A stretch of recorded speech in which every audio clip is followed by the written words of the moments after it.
Hey, it's me. Welcome to my channel, The Way, What is Truth, and remember to like, subscribe and comment down below. Now, today I'm going to talk about a topic which is rather controversial and many Christians would actually scoff at what I'm about to talk about. Never mind agnostics, atheists and just unbelievers in general. In fact, a lot of people will just think I'm completely off my head for even talking about this topic, and it's rather controversial. But nonetheless, other people have done very similar videos to this, so I thought I'll have a crack at it. So yeah, basically I'm going to be talking about how I believe the fallen ones out of the Bible, whether you call them the fallen spirit men of God, the fallen angels of God, are in fact related to the ancient gods of the ancient world, like the gods like the Vikings had, for example, or the gods of ancient Greece, the gods of Rome. And I'll talk as I go along about it, but I'll just like to get a few things out of the way first, and it's this.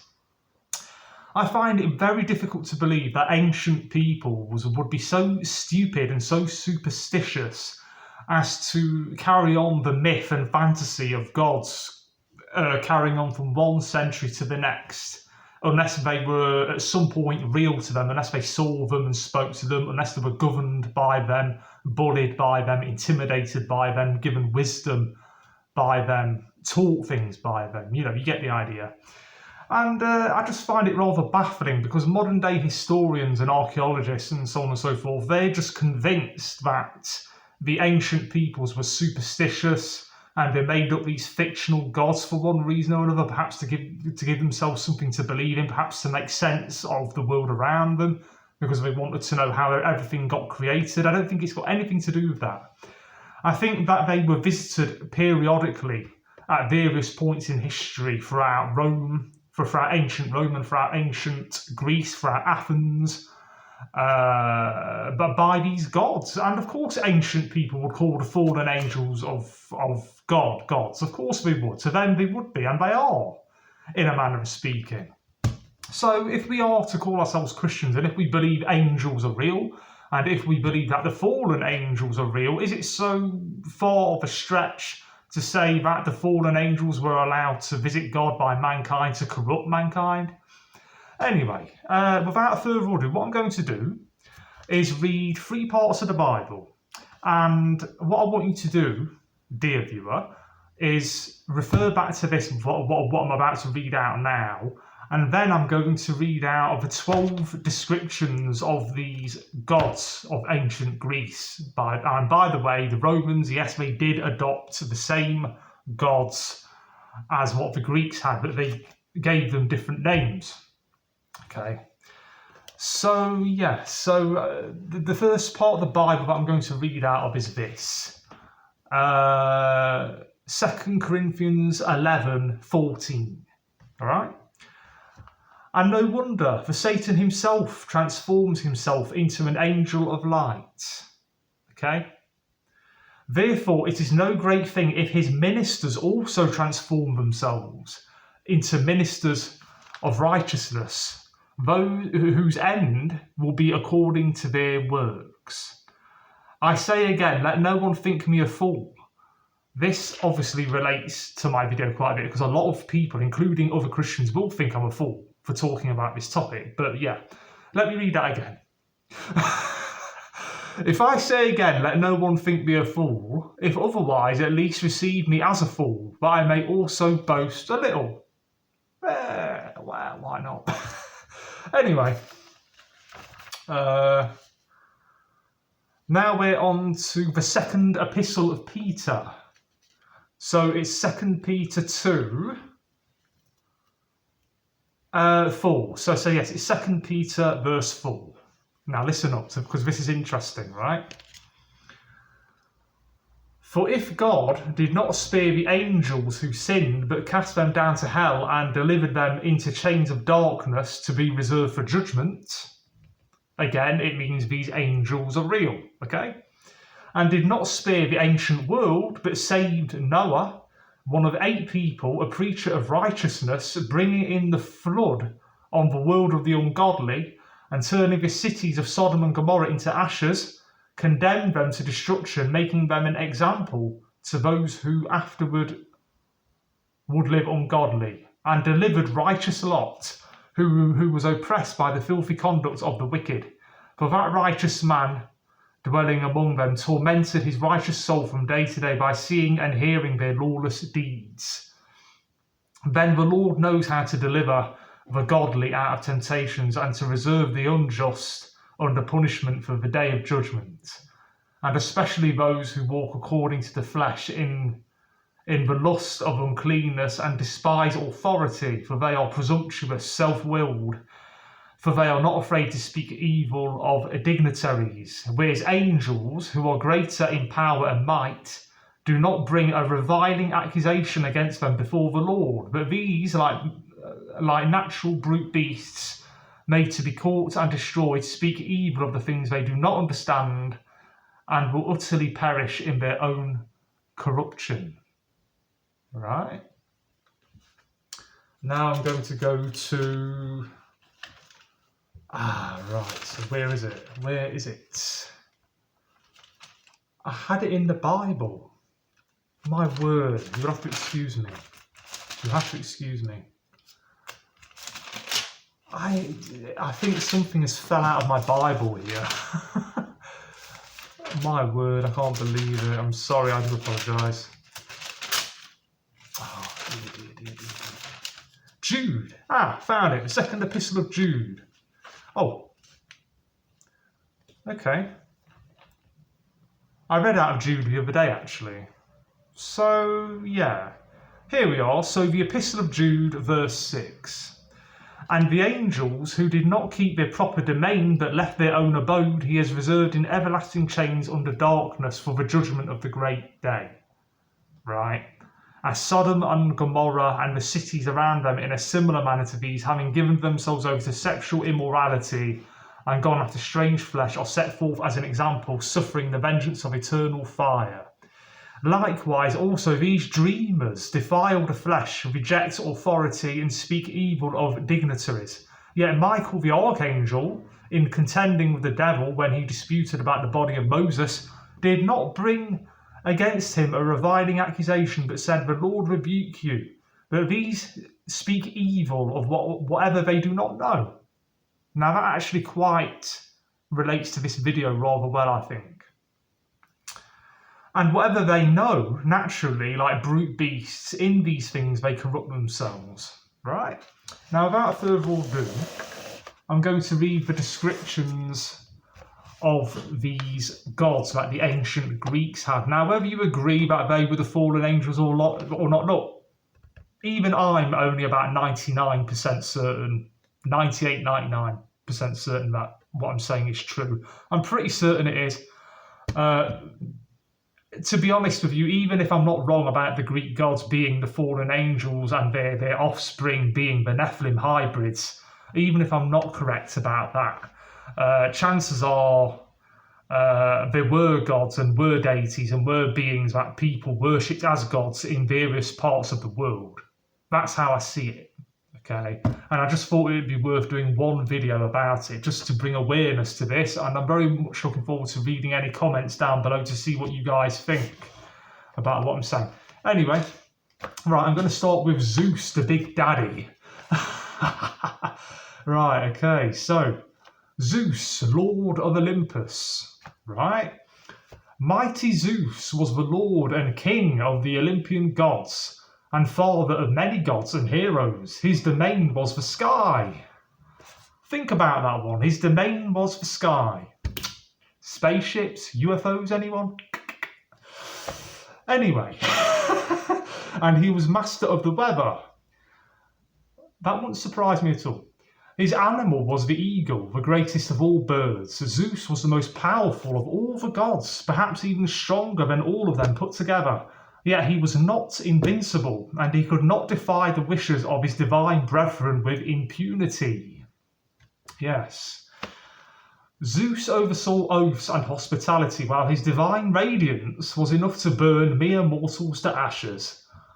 Now, any Christian worth their salt knows that angels glow.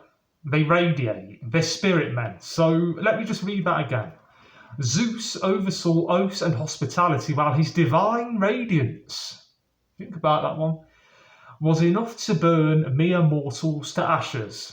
That may have been a slight exaggeration because we know from people's encounters with the Archangel Michael, for example, that they aren't necessarily going to be burnt to ashes. But yeah, that must have been the impression they were under when they saw it. He also had a roving eye and would have many amorous trysts, or is that trysts, with nymphs and other women who were not his wife. Again, it sounds very much like the description of a fallen angel to me. Badly behaved. Very, very badly.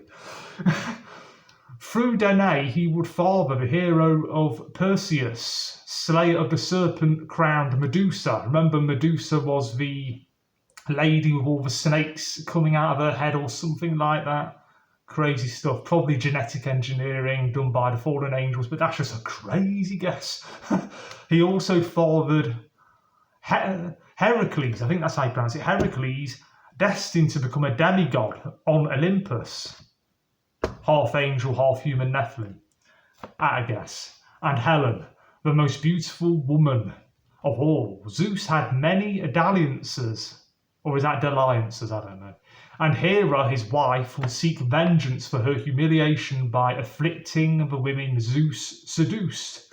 Yes, I read Homer's Odyssey from back to front, and believe me, these gods, which resided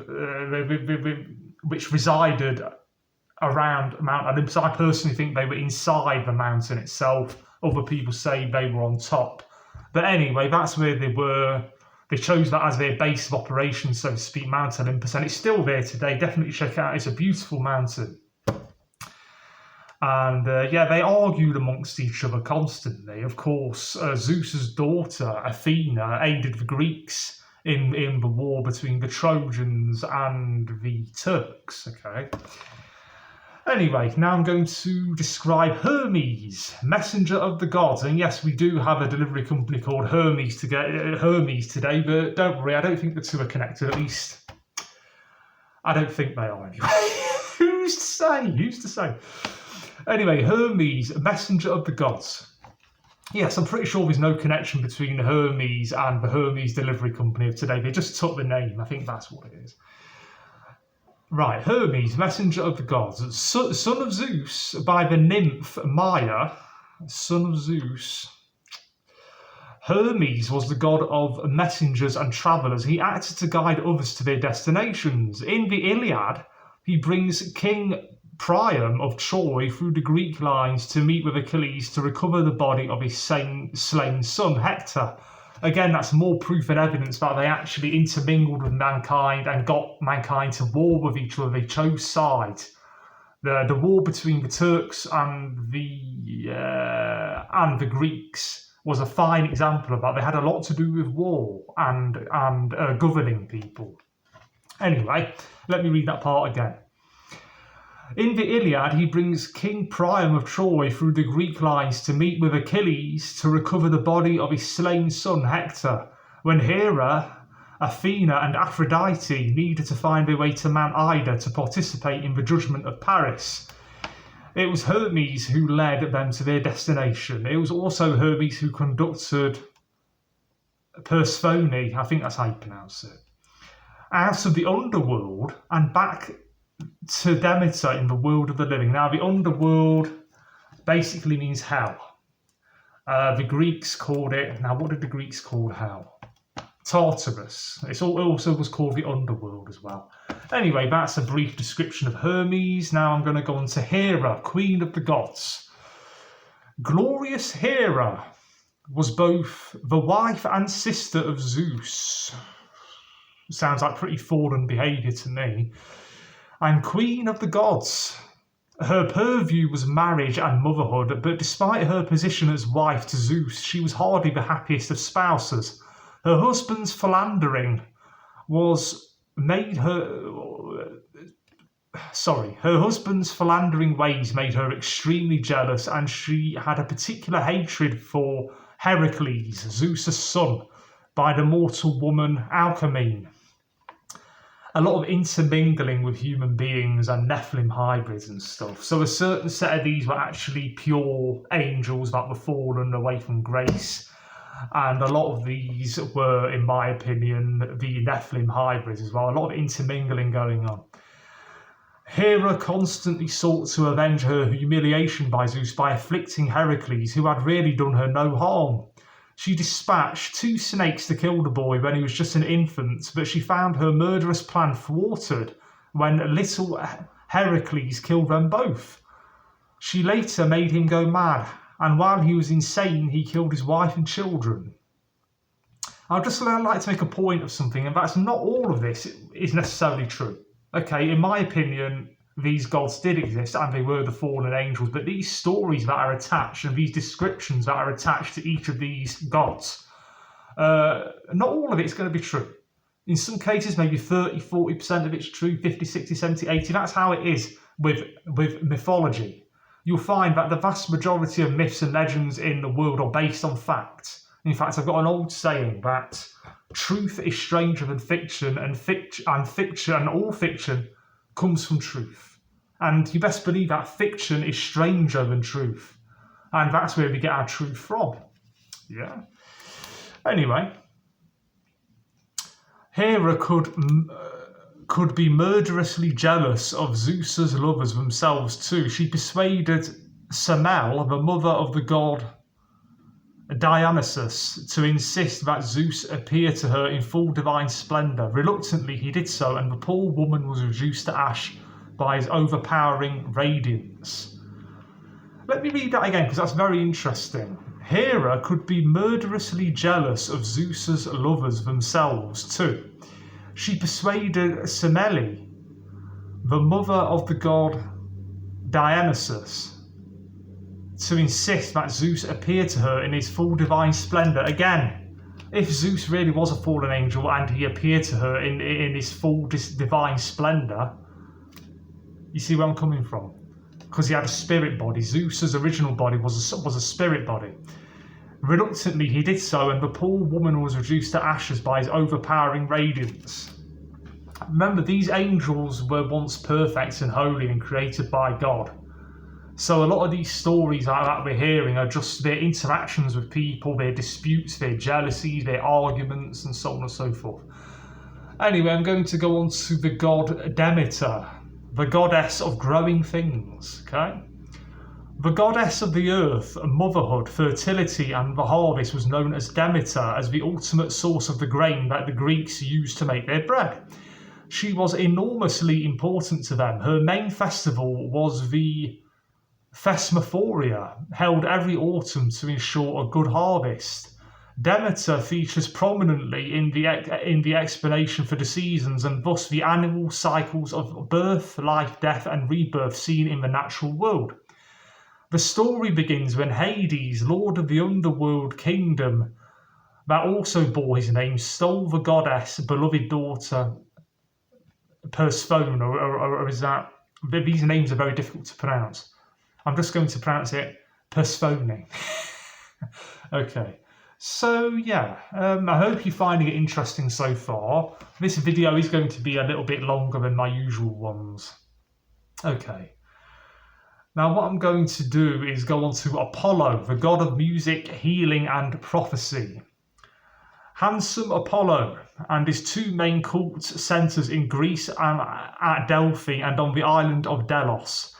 Delphi was home to his chief oracle and priestess, the Pythia, also known as the Oracle of Delphi. There, at his shrine, she would receive petitioners seeking to question her about the future. The weapon of Apollo was the bow. When his priest, Chrysis, was mistreated by the Greeks at Troy, he struck down many of them. Plague-carrying arrows. How nasty is that? He was also said to pull the sun behind him in his airborne chariot. Right there. Right, I can't believe it, man. I can't believe it. Let me just read all that out again. Apollo, god of music, healing, and prophecy. I just can't believe this. Handsome Apollo had his 2 main cult centres in Greece at Delphi and on the island of Delos. Delphi was home to his chief oracle and priestess, the Pythia, also known as the Oracle of Delphi. There, at his shrine, she would receive petitioners seeking to question her about the future. The weapon of Apollo was the bow. When his priest, Chryses, that's how I don't know how to pronounce it, was mistreated by the Greeks at Troy, he struck down many of them with plague-carrying arrows. Who's to say that this bow and arrow was really a bow and arrow in the traditional sense either? Who's to say? I don't know. Anyway, he was also said to pull the sun behind him in his airborne chariot.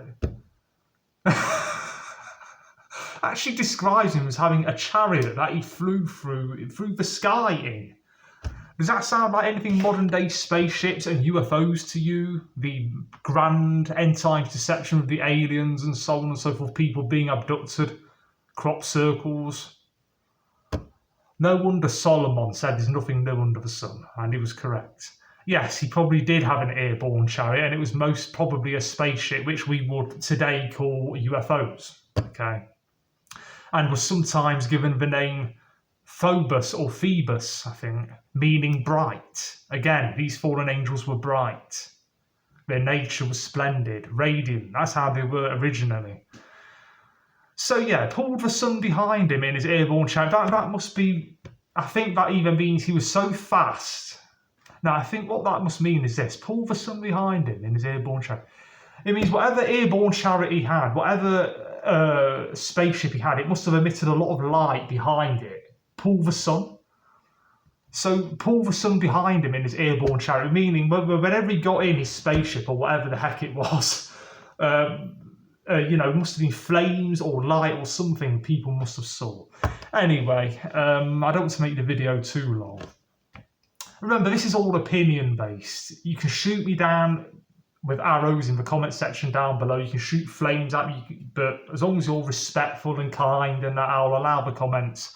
I'm by no means expecting everybody to agree with me with this video. I think that perhaps a small number will, but the majority of people will just think I'm full of it. But hey, life's too short not to enjoy freedom of speech whilst we're alive on this earth.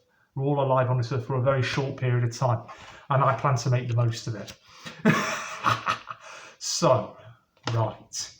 Now we're on to an interesting one. Again, this Greek god has a name, but I can't pronounce very well. It's Hephaestus.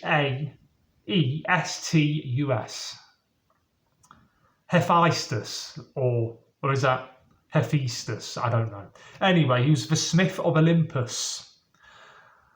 Hephaestus was the great smith of the pantheon. Unlike the other deities who were physically perfect, Hephaestus was lame and was thus the epitome of the outsider among the gods. This guy could be possibly a nephilim if he had physical imperfections, because a lot of those nephilim, half human, half angel hybrids did have physical imperfections. So yeah. He was cruelly mocked by the other deities for his deformity. Though they admitted the products of his hands, as he was the patron of all who worked the metal, learning that his faithless wife Aphrodite was making love to Ares, he made a magic net that fell upon them while they were abed. Thus trapped, he summoned the other Olympians to view and mock the adulterous pair. Who knows what happened, man? It's probably something similar to that effect did happen. But don't forget, these stories that these people heard of, the general hoi polloi, the great masses of ancient Greece would have just heard of these stories from word to mouth. Or perhaps people saw this stuff, or perhaps certain fallen angels actually told people about this stuff at various points. Perhaps important people, perhaps writers, scribes, people like that. And then the stories got carried down through history. Who's to say? Anyway, Poseidon, the lord of the sea. Right, okay. Poseidon was the full brother of Zeus and son of Cronus. Now, this is very, very interesting, because Cronus came before Zeus, you see. When the three brothers, Zeus, Poseidon, and Hades, overthrew their father, Poseidon took the sea as his realm. So we're talking about a Greek god or fallen angel, or however you want to describe it, he obviously took to the sea as his main place of operations, if you like. Like the sea, Poseidon could be placid one moment and raging the next, and his weapon and symbol of authority was the three-pronged trident. The vengeful Poseidon ensured that the Greek hero Odysseus would be delayed for years in returning to his home island of Ithaca for his blinding of the sea god's son, the Cyclops. Now, the Cyclops, there's an island to this very day called Cyclops Island. If you don't believe me, check it out on the internet. And yes, there was an island that had giants with only one eye. I don't know whether all of them just had one eye or whether it was just the particular nephilim that what's his name? I can't believe I forgot his name. Odysseus. He had a different name as well, but yes, Odysseus got stranded on an island full of giants. Of course, me and many other Christians would say that that island of giants were, of course, an island of the nephilim, the half angel, half humans of the Bible. Anyway, yes, he was responsible for earthquakes and was known as Earthshaker among the Greeks. So, yes, at a guess, I'd say Poseidon, Lord of the Sea. Again, you can disagree with me all you like. I think he probably had an underground base underneath the ocean, popped in and out of it, maybe in his spaceship. I don't know for sure. These fallen angels of God didn't just... They had places, they had dwelling places. They had to have places, base of operations, places to hide out of the way. And you best believe that they had ways of getting from A to B quickly. Even Zeus's daughter, Athena, the goddess of beauty and wisdom, she had a chariot too. And I actually remember reading briefly about it in Homer's Odyssey. How she also flew through the air. And Zeus one day said to her, he said something along the lines of this. I can't remember exactly what it was. But he said, if you don't behave, I'll destroy that flying chariot of yours and send you down to Hades, or something along those lines anyway. But it did mean that. I do remember that. Anyway, now we're on to another god. Again, I don't know how to pronounce his name. It's Dionys. Is it Dionysus, or very, very difficult to pronounce? I'm just going to pronounce it like this. Now, you may laugh at me for this. Dionysus, okay? God of wine and revelry. Dionysus was the god of wine, the son of Zeus by mortal Semele. Mortal, again, by the mortal Semele or Semele, which must mean he was a nephilim, okay? And it's no surprise because he liked drinking. So, the son of Zeus by mortal Semele, worship of him was among the most startling of all the Greek gods. Women figured prominently in his cult. Sounds like a promiscuous, hedonistic drunkard of a nephilim to me. The leaders, known as Maenads, partook in ecstatic, sometimes violent rituals in which they danced frenziedly and tore wild animals to pieces. Greek women would attend these ceremonies by going into the hills to drink themselves to stupefaction in the Bacchanalia. Now you could imagine that, couldn't you? Imagine if there was like a good-looking Nephilim dude, bigger, stronger than all the other guys. These women would have got used to these Nephilim characters. He lived in the hills. He knew how to have a good time, drinking, promiscuity, hedonism. You could imagine that, couldn't you? Just think about it. This is brilliant. In fact, let me read that out one more time. Dionysus, the god of wine and revelry. Dionysus was the god of wine, the son of Zeus by mortal Semele. Worship of him was among the most startling of all the Greek gods. Women figured prominently in his cult, so he managed to develop a cult of some kind, which is hardly a surprise because he was a flipping Nephilim. The leaders, known as Maenads, partook in ecstatic, sometimes violent rituals in which they dancing frenziedly and tore wild animals to pieces. Horrible stuff. Greek women would attend these ceremonies by going into the hills to drink themselves to stupefaction in the Bacchanalia. Read into that what you like, folks. Read into it. Now, Athena. Now, there's 4 more gods to go, so just be patient. I know that the video is getting on for half an hour. I hope and pray that you found this entertaining. It's just designed to open people's minds and hearts to this kind of stuff, that's all. Anyway, Athena, the goddess of wisdom and war, otherwise known as the goddess of wisdom and beauty, I've also heard her being described as. Athena, goddess of wisdom, was the daughter of Zeus by the goddess Metis. Or is that Metis? She was the deity of civilization as well as a patroness of many Greek heroes. In the Iliad, we find her siding with the Greeks against the Trojans during their 10-year war, in which she directly intervened to help them. In the Odyssey, she helps another favourite, Odysseus, make his way home from Troy to Ithaca. Now, there probably was a guy who was similar to Odysseus. His name probably was not Odysseus, but there was probably a clever war-leading dude who pretty much fit the description of Odysseus, if you ask me. Okay. Don't forget that Homer's Odyssey was a mix of fiction and fact, okay? And I think it's more like 70-80% fact, in my opinion. Anyway, it goes on to say Athena was also the patron deity of Athens, so she also spent a lot of time in Athens in Greece, the greatest of all Greek cities. The two fit together so well, don't they? In the 5th century before Christ, the Athenians would build the Parthenon, the most magnificent of all temples dedicated to her. Again, why would these ancient people spend so much money, time and effort building gigantic statues and huge temples to beings that did not exist? We have Lord Voldemort today, don't we? But we don't make huge temples and statues of him that cost hundreds of thousands of pounds or millions of pounds, do we? Because we know that would be crazy.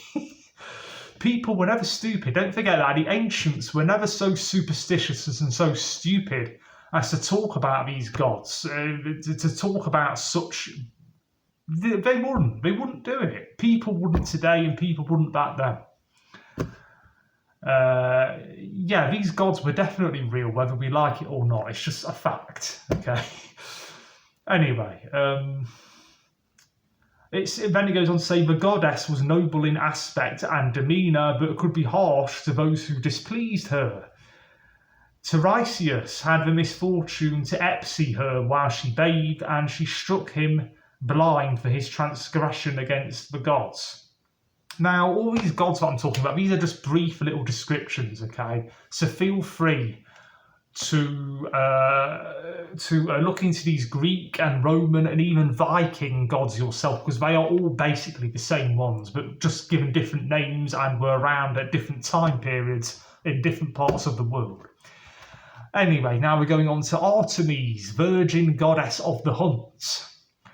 Artemis was the twin sister of Apollo, so she must have looked quite a bit like Apollo, and daughter of Zeus by Leto. So, yeah, she was probably a nephilim, I'm guessing, yeah. She was a virgin huntress, often depicted carrying a bow and arrows, and also the patroness of women in childbirth. Being the goddess of virginity and a protector of young girls, she fiercely guarded her own modesty. When the unlucky hunter Actaeon stumbled upon her while she was bathing in a sacred spring, she turned him into a stag for his transgression. Charming. His own hounds promptly tore him limb from limb. Again, who's to say how much truth there is to these stories? They probably are based on fact, but then people add layers and add things that aren't so true as the centuries roll by. But that doesn't mean to say that these events and these gods didn't exist and that these events did not happen, because they most certainly did. Anyway, now we're on to Ares, goddess of war. Or should I say god of war? He's a man. He's a dude, okay? Anyway, Ares, god of war. War, in all its fearsome brutality, was represented by Ares. He was the son of Zeus by his queen, Hera, but was little liked by his father and the other gods. The Greeks themselves had little love for the deity on account of the horrors that war brought with it. One goddess that did favour Ares, though, was Aphrodite, the love goddess, with whom he fathered 4 children. But she was at the time already married to Hephaestus. Again, you'll have to forgive me for the wrong pronunciation of these names.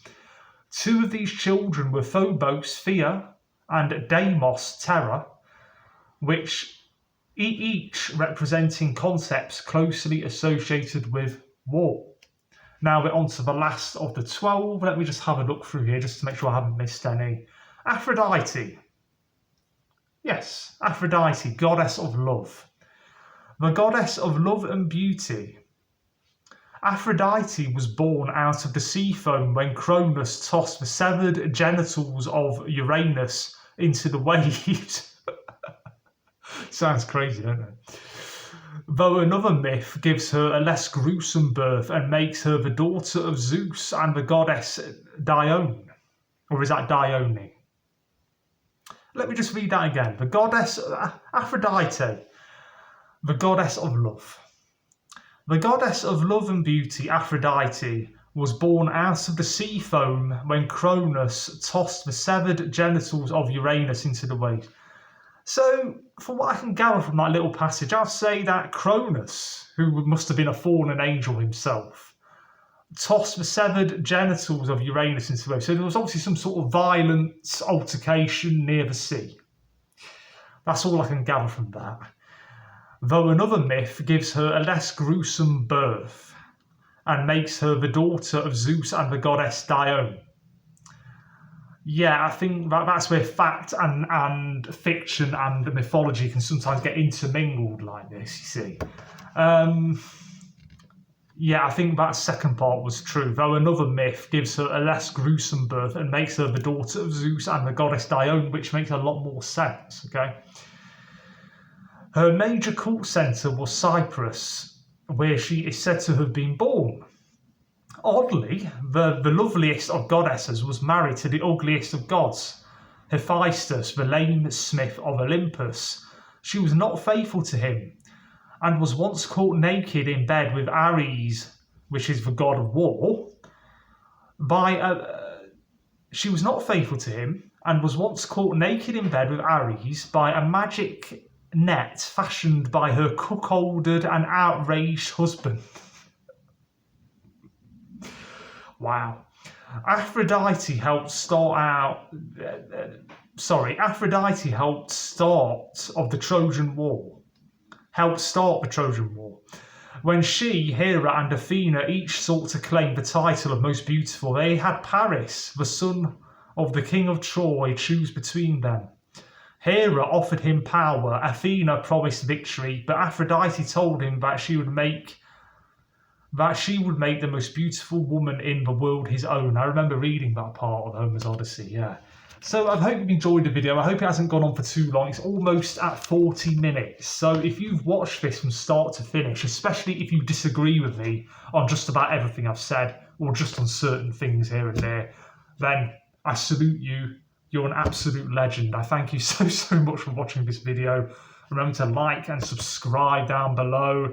Yes, this is one of those videos which is going to attract controversy. There are people probably going to swear at me, people insulting my intelligence, people leaving childish, blasphemous comments down below. I've had it all. I've seen it all on YouTube, okay? Anyway, I hope and pray that most of my comments and viewers will be helped by this video anyway. Okay, so I hope and pray that you've enjoyed it. And yes, this is probably going to be the first and last video of this type that I'm going to do. I really do hope you found it interesting. Bye-bye and take care.